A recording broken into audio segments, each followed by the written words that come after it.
I am Jeevan Kumar, Assistant Professor, Department of Public Policy, Law and Governance, Central University of Rajasthan.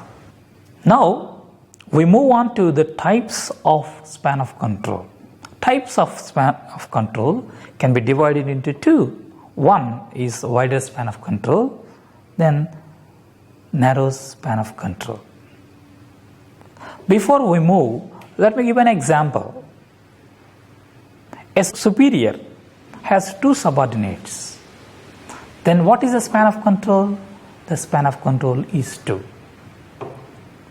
If the superior has 4 subordinates, what is his or her span of control?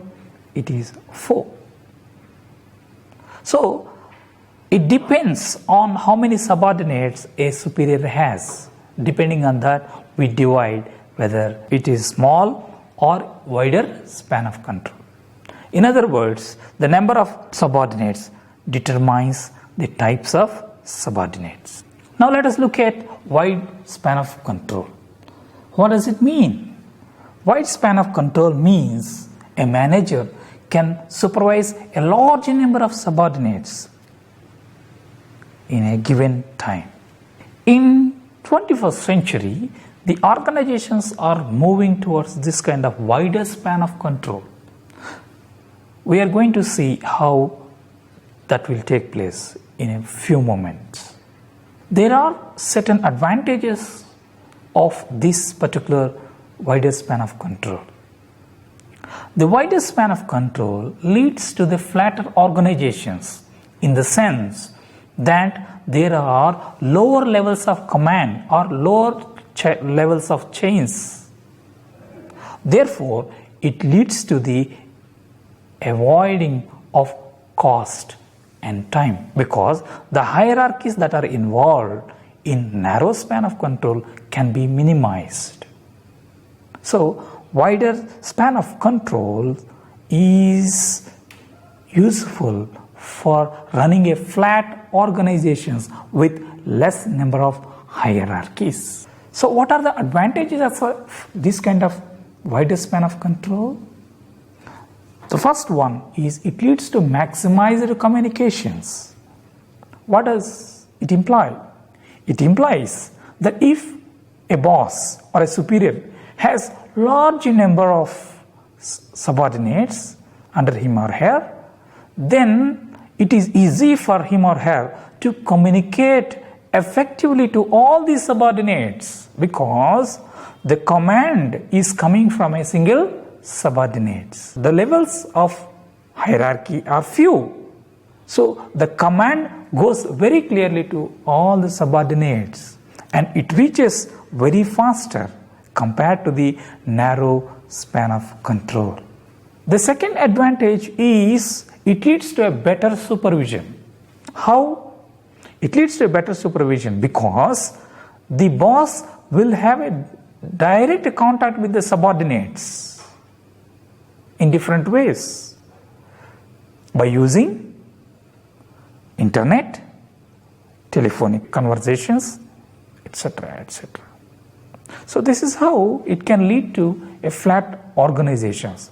There will not be any confusion over the channels of communications, because the unity of command is very clear in that particular organizations, because the boss is clearly identified. The subordinates know from where the communication is coming. As a result, what happens? It leads to better coordination, because all the subordinates are with that particular superior. So it is easy to coordinate among them. This kind of supervision or span of control is useful when the organizations are long established. Imagine a university has been established for about 25 years and it is well established in terms of the procedures and processes. Therefore, every subordinate knows what he or she has to perform, and with lesser number of the managers, whether it is higher managers or middle managers, the lower rungs of administrators know what they have to perform in the organizations. So, when routine tasks, jobs are involved, wider span of control is possible.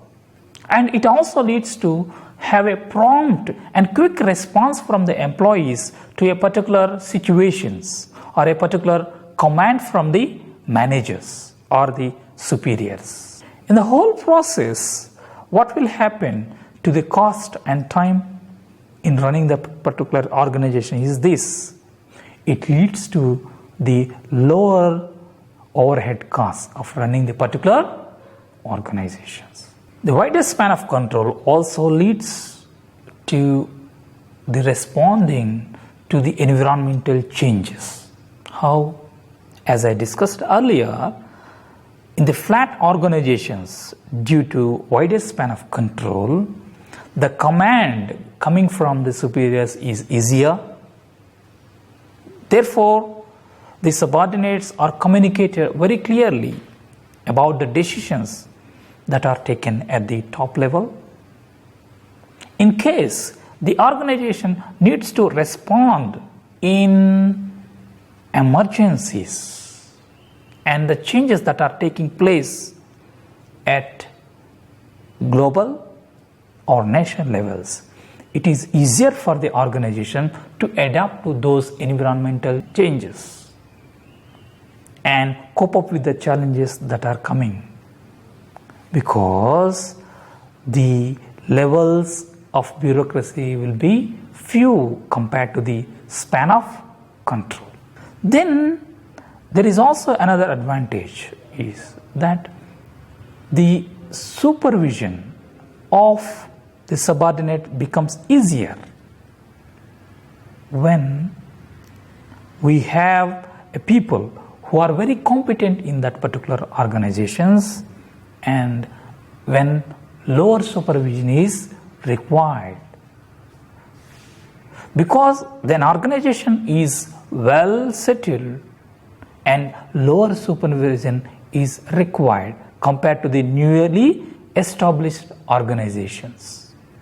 These are some of the advantages of having a wider span of control. Now let us look at the second type of the span of control, that is narrow span of control. What is the narrow span of control? The narrow span of control is the one where a superior will have middle level managers, where the number of subordinates are more.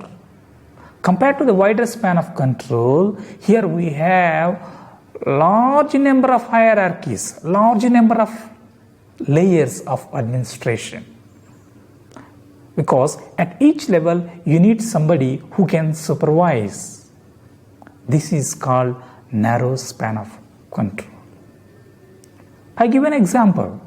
If a subordinate has 2 managers and that 2 manager has 5 managers, like that, if you keep on going, then the command levels are increasing, because a single person, superior, cannot supervise large number of subordinates like in the wider span of control. And here the narrow span of control will increase large number of layers in management, therefore making that organizations very tall. Unlike in wide span of control, which is conducive to the flat organizations, here in the narrow span of control you have taller organizations. And let us look at what are the advantages and disadvantages of this particular span of control. The first advantage comes with specialization.